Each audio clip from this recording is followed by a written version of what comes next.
कि आप लोगों ने अभी तक देखा था कि उसके क्या होती है, महमूद गजनबी की मृत्यु हो जाती है। महमूद गजनबी की मृत्यु के बाद जो बहादुर शाह था उसका अंतिम शासक, उसके बाद जब उसकी मृत्यु हो जाती है तो धीरे धीरे छोटे छोटे टुकड़ों में बढ़ जाता है। तो उसको क्या बचाने के लिए तो जो लाहौर के जो अमीर थे उन्होंने बुलाया मोहम्मद गोरी को। मोहम्मद गोरी जो था गौर साम्राज्य का जो था, गौर का वंश का, ठीक है। उस पर क्या हुआ, उसने सबसे पहले 1175 में उसने आक्रमण किया। उसमें आक्रमण किया मुल्तान के ऊपर, मुल्तान के ऊपर करामपंथी करके मुल्तान के ऊपर उसने आक्रमण किया। फिर 1178 में उसने भारत पर सबसे पहली बार आक्रमण किया। तो 1178 में जब उसने आक्रमण किया भीम द्वितीय, उस समय राजा हुआ करते थे। गुजरात एरिया का में आता है, माउंट आबू करके, वहाँ पे पहाड़ है बढ़िया। तो उनकी पहाड़ियों पे उनकी मम्मी जो थी नायिका देवी संरक्षिका थी, तो उनकी जो सेना थी पहाड़ों पर लड़ने पर बहुत अच्छा अनुभव था उन लोगों को, उसका कोई आइडिया नहीं था, इस कारण वो हार गया। अगर क्वेश्चन में कभी पूछता है कि मतलब मोहम्मद गौरी ने भारत पर पहली बार आक्रमण मतलब कब हारा था, तो आप लोग को ये नहीं बताना कि पानीपत में हारा था। तो 1178 में नायिका देवी जो है भीम देवी उनसे उनसे ही हारा था, ठीक है ना। फिर 1179 में उसने फिर एक बार आक्रमण किया। जो उसने आक्रमण किया इस बार पेशावर के ऊपर आक्रमण किया, वहाँ पर भी क्या हुआ, जीत गया, सफल रहा उसका आक्रमण, इन्वेजन जो किया मतलब सफल रहा। फिर उसने जो 1181 में उसने आक्रमण किया लाहौर के ऊपर, उसका भी जो इन्वेजन था मतलब आक्रमण, इन्वेजन मीन्स आक्रमण, उसका क्या था, सफल रहा। फिर उसने 1189 पे उसने आक्रमण किया भटिंडा पे, भटिंडा रीजन पे, यार समझ जाओ, पंजाब में आता जो। तो उसने जो आक्रमण किया तो फिर क्या हुआ, जीत गया, यहाँ पे भी जीत गया। ये बात उस समय जो थी पृथ्वीराज तृतीय थे, उस समय राजा हुआ करते थे। कहाँ के राजा हुआ करते थे भैया, अजमेर रीजन के। वहाँ पे बगल में क्या हुआ करता था, कन्नौज, और अजमेर के नीचे जो था माउंट आबू करके था, गुजरात को लगा हुआ था सीमा, मतलब इन लोगों की लगी हुई थी। तो गुजरात के भीम द्वितीय थे और माउंट आबू एक इच्छन नाम की लड़की रहा करती थी, और जयचंद की लड़की थी संयुक्ता, कन्नौज वंश। तो वहाँ पे उन्होंने क्या किया, उसको का संयुक्ता को ले गए, शादी किया। और जो इच्छनी थी, इच्छनी को कौन पसंद करता था, जयदेव भैया लड़की तो पसंद ही नहीं करती है, लड़की तो पृथ्वीराज तृतीय को पसंद करती थी। अरे भाई एक हाथ से ताली नहीं बजेगी, जब लड़की आपको पसंद ही नहीं करती, आपके पसंद करने से क्या, तो लड़की उनसे क्या करती है, उनकी उससे शादी हो जाती है। ये बात गुस्सा हो जाते हैं भैया, अगर हमारे दुश्मन है भाई यार, दोनों लोग क्या करेंगे, दुश्मन सहायता करेगा यार, तुम्हारे ऊपर कोई आक्रमण करेगा तो नहीं करेगा। फिर 1191 में कौन आया, पृथ्वीराज के साथ कौन आक्रमण करने के लिए, मोहम्मद गौरी। वो स्थान था तराइन, ये हरियाणा रीजन में आता है, ठीक है। तो वहाँ पे जब उसने अपनी सेना लेके आया, ये भी अपनी सेना लेके आया। जो पृथ्वीराज के जो गवर्नर थे मतलब सेनापति मान लो उनको, गोविंद राज तोमर थे। गोविंद राज तोमर के ऊपर किसने आक्रमण किया, मोहम्मद गौरी ने। जब उनके ऊपर आक्रमण किया भाला लेके, तो उनको मारा दो दांत क्या हो गए, टूट गया भैया। भाई जब तुम्हारे दांत पर कोई मारेगा, तुमको कोई मारेगा, तुम क्या करोगे, तुम्हें बताओ क्या करोगे, मारोगे ना, तुम्हारा कुछ रिएक्शन होगा, रिएक्शन है, रिएक्शन न्यूटन गति का नियम यहाँ पे लग गया भाई। तो क्या हुआ, उन्होंने फिर गुस्सा आ गया बहुत ज़्यादा, तो उन्होंने लेकर तलवार, वही था भाला मारा उनको, घोड़ा उनके ऊपर मारा तो गिर गए, नीचे आ गए। जो उनका सेनापति था मोहम्मद गौरी का, तो उसने लेकर उसको क्या किया, भाग गया। कहाँ चला गया, कहाँ से थे भाई मोहम्मद गौरी, गजनी से ना, तो गजनी चला गया लेके। फिर आगे क्या होता है, 1192 में उसी समय जब वहाँ पे हार के चला गया, तो मोहम्मद गौरी जो था लड़ाई की तैयारी कर रहा था, फुल प्रयास एकदम जोरों शोरों से भैया यार। पर यहाँ पे पृथ्वीराज ने गलती कर दी। क्या गलती कर दी, कि उसको जाने दिया, दुश्मन को भी जाने नहीं देना चाहिए, उन्हें उसको जाने दिया। इसका बदला लेने आएगा वो 1192 में। ये पानीपत का द्वितीय युद्ध कहाएगा, ठीक है। तो फिर वही स्थान था, उसने आया और उसने बोला भाई मैं संधि करने आया हूँ। क्या करने आया हूँ, संधि, एलाइज करने आया हूँ। वो मेरा भाई आएगा कल, वो करेगा संधि, वो बताएंगे हमको क्या एरिया चाहिए, कहाँ तक क्या हमको क्या चाहिए, ठीक है। तो पृथ्वीराज की जो सेना थी ये सोच खुश होती, भैया ये तो अब लड़ाई करने आया नहीं है, संधि करने आया है। क्या करने आया है? संधि।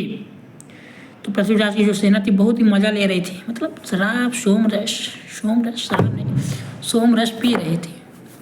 मशाल जलाई हुई थी इन दोनों ने।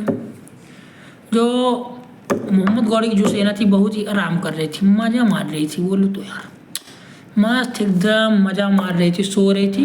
जैसे सुबह हुआ तो उन्होंने अचानक से हमला कर दिया। दोस्तों अचानक से क्या कर दिया? हमला ही कर दिया। तो उसकी सेना क्या हो गई भाई? भाग गई ना, यहाँ वहाँ हो गई।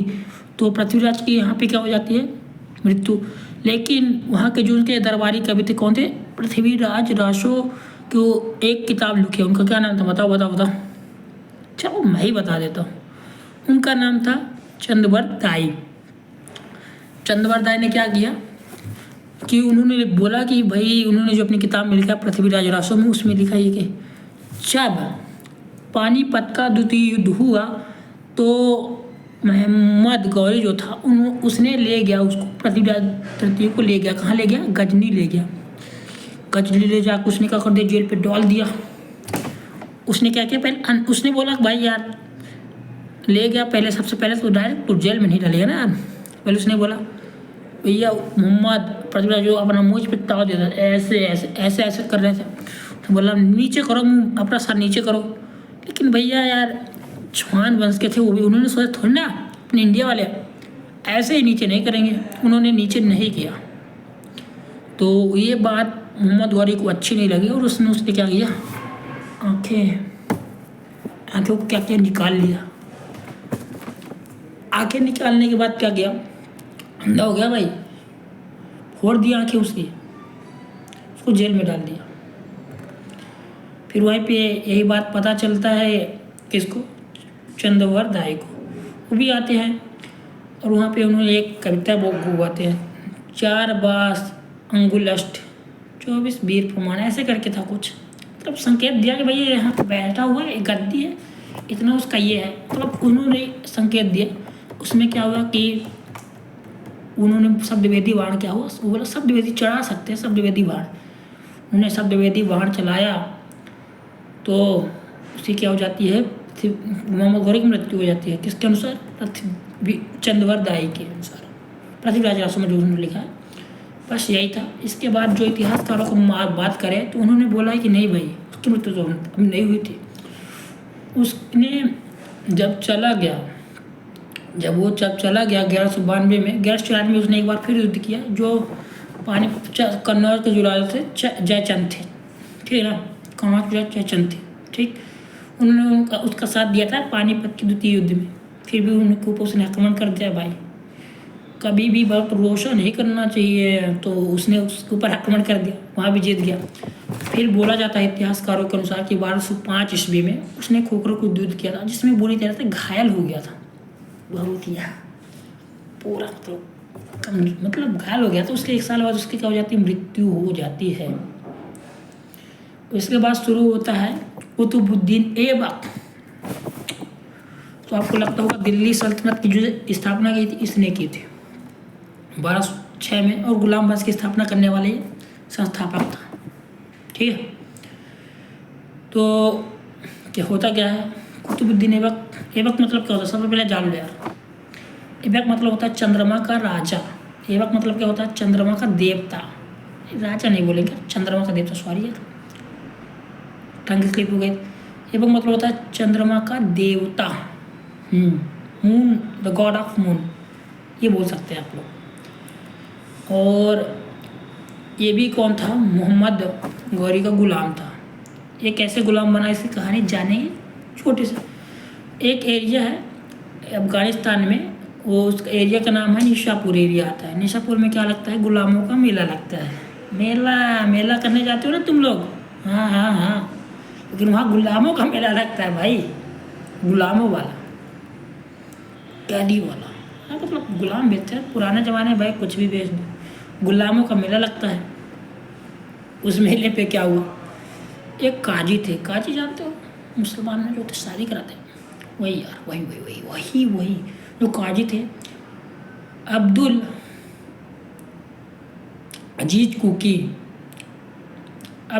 अजीज कुकी करके जो काजी थे, उन्होंने उसको क्या कर लिया, खरीद के क्या कर दिया, दे दिया। किसको दे दिया? मोहम्मद गौरी को। तो जो तो डायरेक्ट तो नहीं दिया होगा ना, डायरेक्ट तो नहीं दिया। सबसे पहले उसको खरीदने के बाद उसको कुरान सिखाया, पूरा कुरान ऐसे सिखा दिया भैया उसको मुँह जबानी याद होगी यार, कुछ ही पूछ लो उसके बारे में। जैसे आप लोग से पूछते हो तो नहीं बनता है ना, अरे बनता है यार, क्या कर बनेगा क्यों नहीं।